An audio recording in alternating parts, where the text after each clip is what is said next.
unboxing my batteries and charger for my Insta360 camera. It has a storage. Let's try it. Make sure it properly closes. There you go. It's working. I bought this from Shopee and it's legit. Same as the original.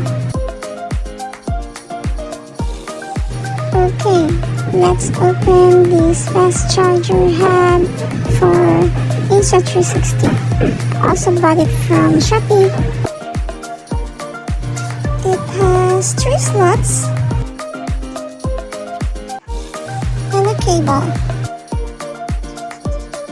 Okay, let's try if it's properly working.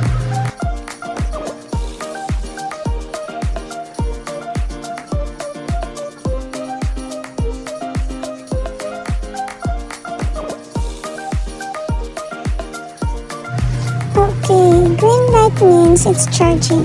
It should be blinking. Okay, that's it. Thank you guys.